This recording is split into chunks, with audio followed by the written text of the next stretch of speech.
World News Sunday. Here's Forrest Sawyer. Good evening. Pressure is building tonight on Israel to accept a Middle East peace conference. Another Arab nation, Jordan, has signed on to the U.S.-backed plan.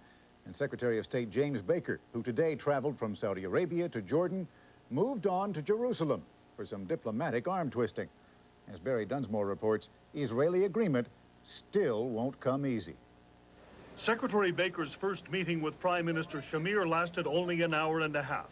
It is to be resumed early tomorrow morning. I can only describe the conversation as a whole as friendly and good.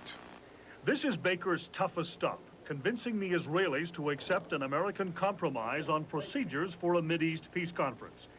Baker was said to feel that the Israelis will ultimately say yes to the U.S. proposals, but then raise other, more difficult issues. One of those issues came up in Jordan today as King Hussein signed on to the Arab coalition. We are ready to attend a peace conference, and we are very happy indeed that it is going to be a comprehensive one. But Israel is likely to argue that neither Hussein nor the Syrians really will talk directly to Israel. Baker says they will. The purpose of this conference would be to launch direct bilateral negotiations between Israel and Palestinians on the one hand, and Israel and her Arab neighbors on the other. But the king would not flat out say yes to direct negotiations. What do you attend the conference to do? Do you attend the conference to mime, to make faces at each other, or to discuss and try to resolve a problem? Baker also met today with Palestinians from the occupied territories, and here too could be another problem if, as expected, the Israelis try to exercise a veto over the members of the Palestinian delegation. As the U.S. waited 6 weeks for a positive response from the Syrians, Baker will almost certainly give the Israelis sufficient time to consider. But sooner or later, the U.S. will want an answer, and Messrs. Bush and Baker will not want to hear that Israel thinks they have been wasting their time. Barry Dunsmore, ABC News, Jerusalem. Even before Baker met Prime Minister Shamir, President Bush was urging Israel to come to the peace table. The president made the remarks in Turkey, where he is on a goodwill visit after Turkey supported the Gulf War. And while Mr. Bush is there to talk policy, he also traveled from the capital city of Ankara to Istanbul, where he played tourist. White House correspondent Britt Hume is with him. The president called on some of Turkey's opposition leaders today and took the opportunity to say a few cautious words on his hopes for Mideast peace. We put out a proposal that now is getting the kinds of support from various parties that I think the world has long awaited. So we'll just keep trying.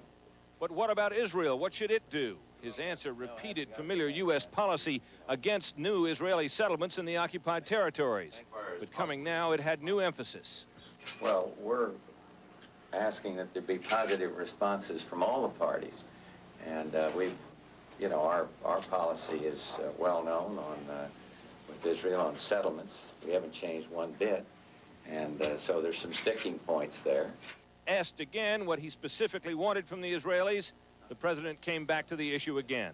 I think anybody in the Middle East will tell you, and I hesitate to speak for my guest that I just met, but I haven't encountered anybody in this part of the world that thinks increasing settlements is a helpful thing.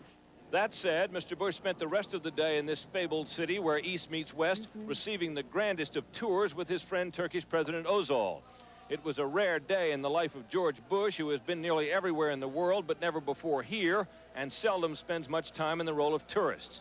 An afternoon sail on the historic Bosphorus waterway afforded Mr. Bush a spectacular view of this thriving city, which is making the most of his presence here.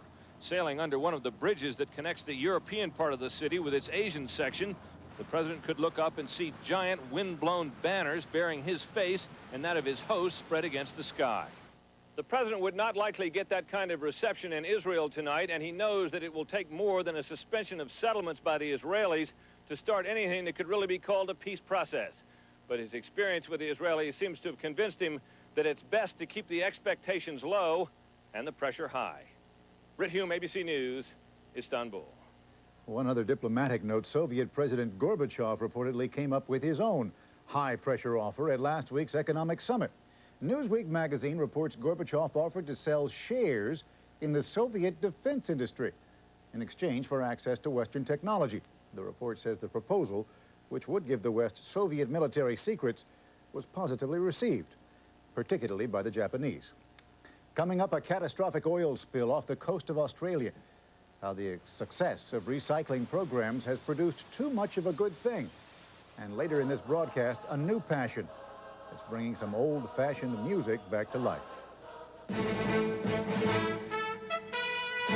World News Sunday, brought to you by Post Grape Nuts.